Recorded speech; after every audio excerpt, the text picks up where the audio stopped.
reading an excerpt from Imagination, a Manifesto by Ruha Benjamin.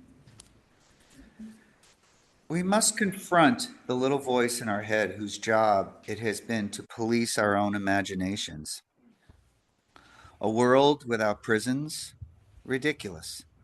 Schools that foster the genius of every child? Impossible. World that doesn't grind us to the bone? Naive. A society where everyone has food, shelter, love, in your dreams. Exactly. We need to give voice. We need to give the voice of the cynical, skeptical grouch that patrols the borders of our imagination a rest. After all, dangerous limits have been placed on the very possibility of imagining alternatives, insists scholar and activist Angela Y. Davis. These ideological limits have to be contested. We have to begin to think in different ways. Our future is at stake. Imagination is a field of struggle, not an ephemeral afterthought that we have the luxury to dismiss or romanticize. Imagination, a manifesto, is a proposal for exercising our mental and social structures from the tyranny of dominant imaginaries. It is a field guide for seeding an imagination grounded in solidarity, in which our underlying interdependence as a species and with the rest of the planet is reflected back at us in our institution and social relationships. Look around. Humanity is in the eye of multiple storms. Will we continue shutting off the power of the masses so that a minority of people can stay warm? Or will we build the necessary infrastructure so that everyone can thrive? Like author Arundhati Roy says, I believe another world is not only possible, she is on our way. On a quiet day, if I listen very carefully, I can hear her breathing.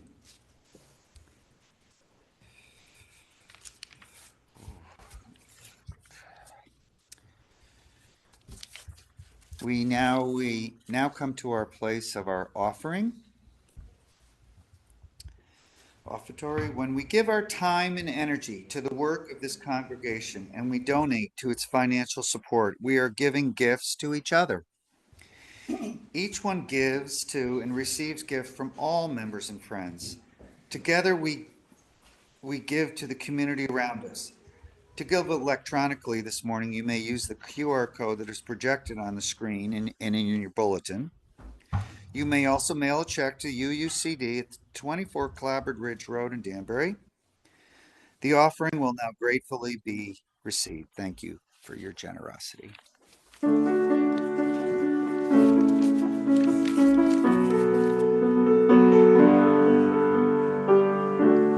close my eyes and I can see a world that's waiting up for me, that I call my own.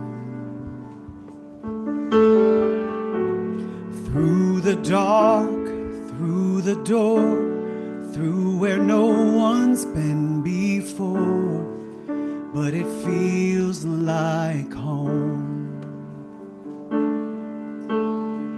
They can say it all sounds crazy.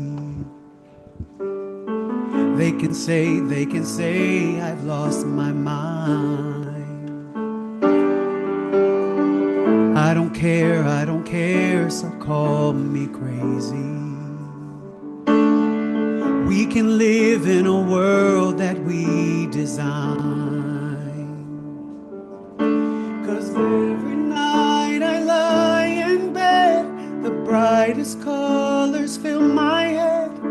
A million dreams are keeping me awake. I think of what the world could be, a vision of the one I see.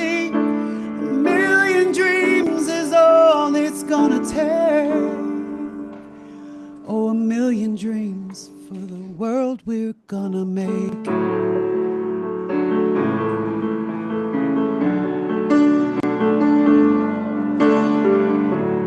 There's a house we can build.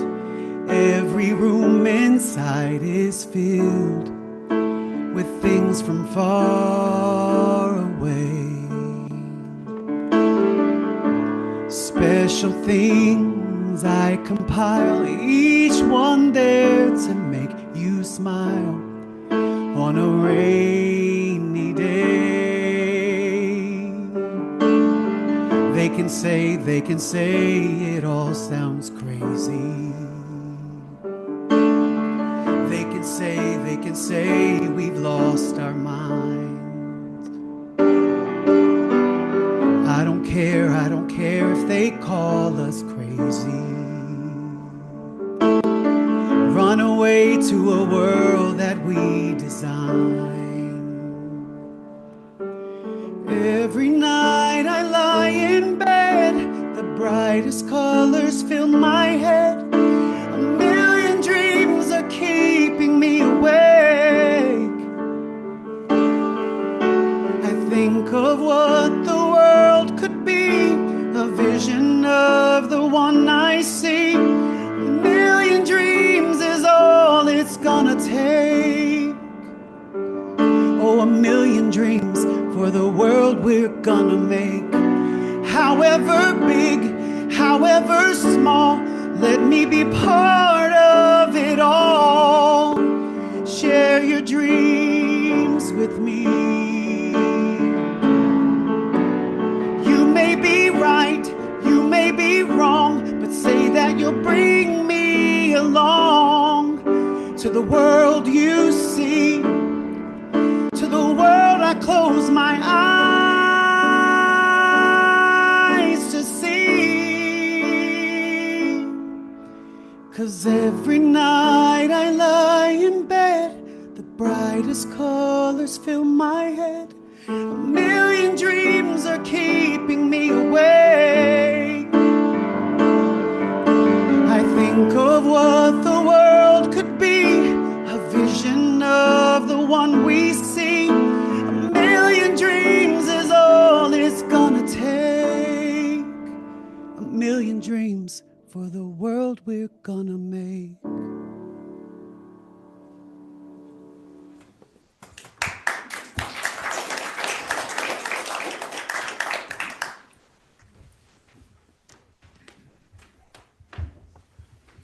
Thank you, Jerry. That's really the perfect thought to kind of come into this talk, because we're talking about how we dream together to make the world that we want to see. So to start, I want us to just take a minute, just in silence, so we can close your eyes and just ground yourself. Feel the chair supporting you, your feet on the ground, all the way down to the earth holding you close. And just focus on your breath. Right now, in this moment, that is all that we need. And that's where we're going to start from, is just within ourselves.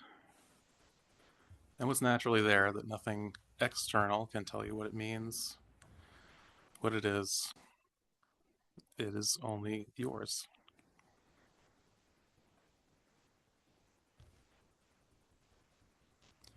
And from that place, I want you to also open your awareness to the rest of this community here in the room. So again, we're going to be imagining together. So we all brought our own feelings and truths this morning, but we're going to feel each other's as well. And we're going to expand that out into the entire world around us. And this is where we start. So before a just world can exist, it first has to be imagined. And this is a simple idea, but it's surprisingly difficult to actually put into practice. We live in a time when the present can feel overwhelming and immovable. So their systems of harm can appear so entrenched that imagining anything different can feel naive or impossible. And yet, again and again, history reminds us that every transformation, every expansion of dignity, and widening of freedom didn't begin as an inevitability. It wasn't imposed from above. It began in someone's imagination and grew into a community's imagination until we could make it into something real in the world. So someone, somewhere dared to ask, what if things could be otherwise? Does the system that we have now work? What would our lives look like if we were truly living our values? So today, I invite us into those questions, not as an escape from the reality that we're living in, but as a sacred practice that we join in together. This is a discipline and a responsibility that we have as humans, and I think particularly as Unitarian Universalists, because imagination isn't frivolous, but it's foundational to how we move forward through the world. So in Imagination and Manifesto, which you heard an excerpt from earlier, Ruha Benjamin writes about how our current systems, our technologies, our institutions, and our social norms are themselves the products of imagination. Too often, though, they're shaped by what she calls the default settings, the assumptions about who matters, who belongs, and who doesn't, what feels like too much, what's going too far, and what's supposedly natural. When imagination is constrained, the worlds that we build from them are constrained. So if we're only ever tweaking what already exists, making small adjustments around the edges, we risk reinforcing the very harms that we hope to dismantle. What ends up happening is we ask, how can we make this system slightly less harmful? Instead of asking, what would a world without this harm look like? How would we bring that about? Harm reduction is important, but it is temporary. It's not a long-term solution. And that shift from reforming what is to imagining what could be is a profound one, and it's spiritual work. Last week, Reverend Tony mentioned negative rights for those who were here. It's the idea that we have freedom from things rather than freedom to do things, right? So the US Constitution is full of negative rights. It's things that the government can't do to you. So the government can't restrict certain freedoms, and a lot of the ideas that we use as the shorthand, kind of freedom of, freedom to, for, are really written as basically no state shall restrict the freedom to blank. That's not the same thing, right? It's a subtle difference, but it's actually a big difference. So I don't know, just to have some folks call out, who can name some of the negative rights that we have here in the U.S.? Freedom of religion. Yeah, there you go. Government can't restrict your practice of religion. Right to peacefully assemble. Yep. Government can't keep you from peacefully assembling. Yep. Freedom of speech, freedom of the press. Yep. Freedom of speech and the press. The government can't get in your way of doing those things. Those are all good examples. What would it look like, though, if we had a freedom to be heard? So the government can't, under our current government can't prevent you from your speech. That still leaves a lot of room for restrictions, things like that. And there's nothing in there for support, right? There's nothing that makes the government have to help you find that or have an outlet for that or something like that. And this is not to say we should or shouldn't have any of these things, but it's different. It's a much different framing, right? So for an example of an affirmative right, we can go to state constitutions. So we don't have this in Connecticut right now, but you might have heard about it in some other states. So it's been in the news in Montana for the last few years. In Montana and some other states, the Constitution includes a right to a clean and healthy environment. So you think of that reframing, though, It's not saying that the government isn't allowed to harm the environment, right? It's saying that every Montanan has a right to a clean and healthy environment. And that might require the government to take affirmative action to ensure it. You have more like broader room to move there, and you have more.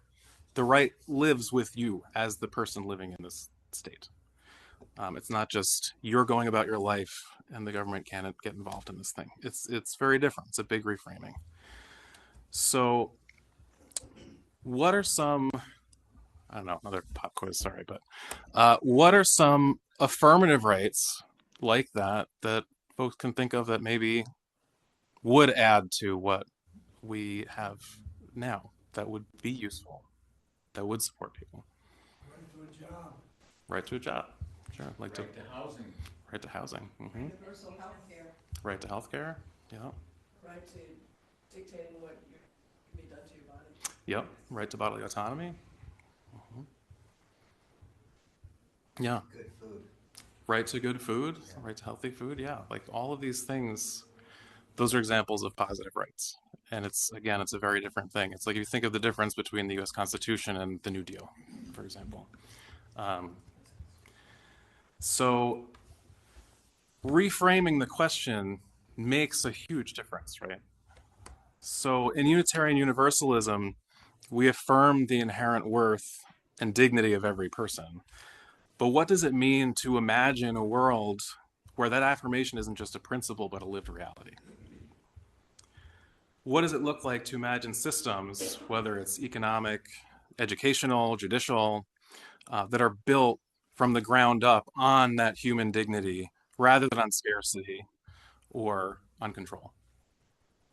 So what does it mean to imagine communities where no one is disposable?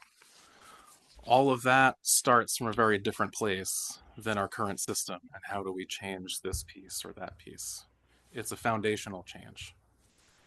So we start from fundamental values, and you'd be surprised where that can take you sometimes. So in my current job, I work organizing lawyers and law students, and you would be surprised how many people, when they go through a workshop or something like that, these are people who went to law school for 3 years, been doing this for decades, just steeped in the law and how it works.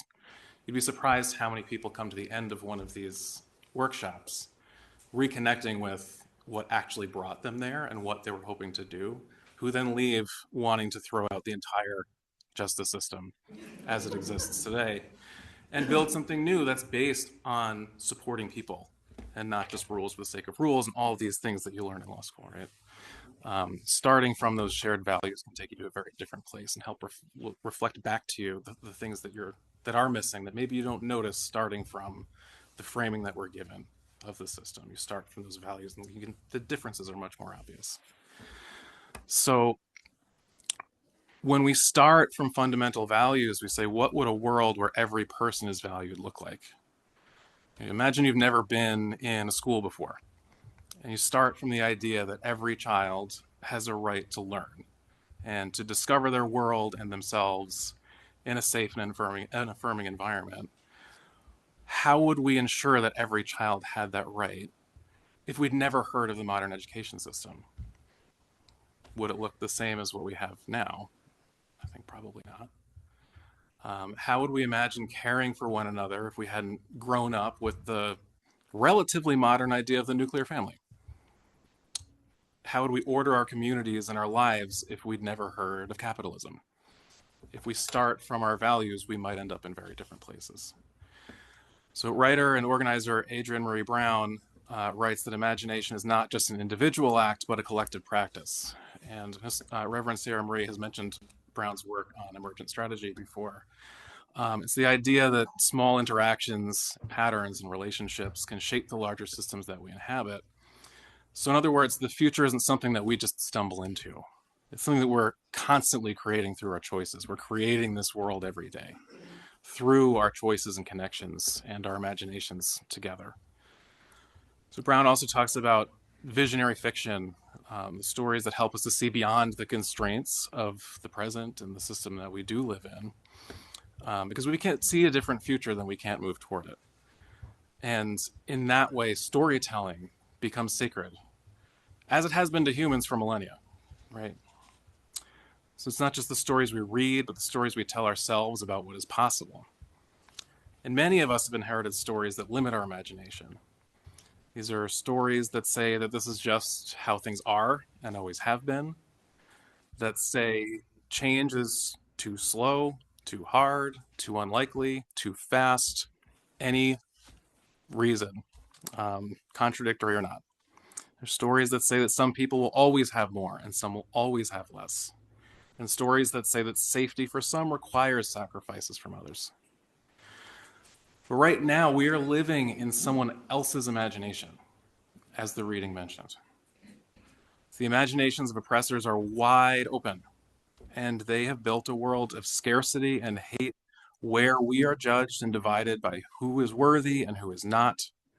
One where their ideas of what is natural is the norm, and they're entitled to oppress on the basis of gender, race, disability, income, national origin, and more, any way to other. Their stories are and the systems that they support are powerful, but they're not inevitable. And they are simply imagined, and therefore they can be reimagined if we take the power that we have to do so. So how do we begin? First, we practice just noticing. We notice the ways that our own imaginations have been shaped, where they feel expansive and where they feel constrained, and where those walls are coming from. We pay attention to the assumptions that we carry about what is possible, about who belongs, and about what we deserve. And we go from there to practice dreaming together, not in isolation, but in community, because our individual imaginations are limited, but collectively they can grow. And where we share our visions, we begin to see beyond our own blind spots and cover this all together in a quilt larger than any one of us could have created alone. So what would it look like if everyone in this room truly felt safe? Or if everyone in this city had what they needed to thrive? What would our systems look like if they were designed for care instead of punishment? We sit with these questions and let them make us uncomfortable. Let them stretch us, and let them open us. And finally, we have to practice living those visions here and now. Because imagination doesn't need to be separate from action. This isn't simply dreaming. We need to be building as well. So every time we choose generosity over indifference, we are imagining a more connected world. Every time we interrupt harm, we are imagining a more just world. And every time we create spaces of belonging, we are imagining a more loving world. These are not simply small acts that we make in our day-to-day lives to bring some light to one person. They're the seeds that, if we nurture, can become forests in this new world that we want to build. So there is a temptation to think that imagining these new worlds is the work of visionaries and activists, artists alone, but it belongs to all of us. And it's all of our responsibility. It belongs to anyone who's ever longed for someone better, or said this is not enough, or who's dared to hope for something better. And that includes you. That's why you're here this morning. So there will be moments when imagining feels hard. Organizer, the pretty famous saying from Mariam Kaba is, hope is a discipline. So hope itself isn't just blindly imagining things will be better. It can be really hard, especially in times like this. But in these moments where we feel the weight of the present and it can feel too heavy and hope feels fragile and distant, we can lean on one another. We borrow imagination from those who have gone before us and those who are beside us, and thinking of those who come after us. And we remember the fact that we are here, gathered in community, is itself the result of imagination. Someone imagined a faith rooted in creed, not in creed, but in covenant. Someone imagined a community grounded in love, justice, and shared humanity. Someone imagined this that we're doing today. And it's our turn to continue that. The world as it is will not become the world as it could be without our imagination.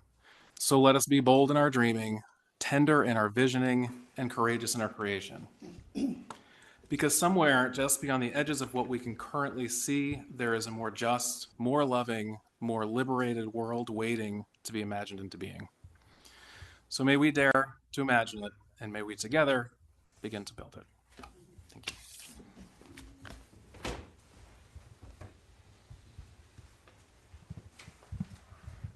Thank you, Steve. Excellent, excellent presentation. Makes me think about the word creativity.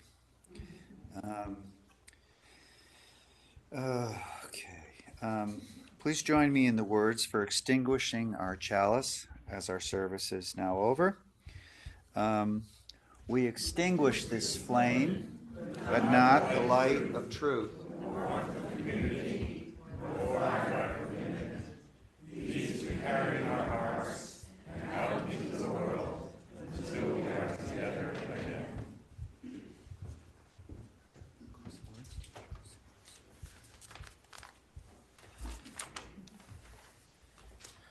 So, as we go back out and leave this community for another week until we come back together again next week, I want to ask you to go with your minds open to the possibilities of what's ahead of us and how we work together to make it happen. And how all of us have inside of us, and particularly together, when we help to bring it out of each other, we have what we need to move forward together and build the world that we all need.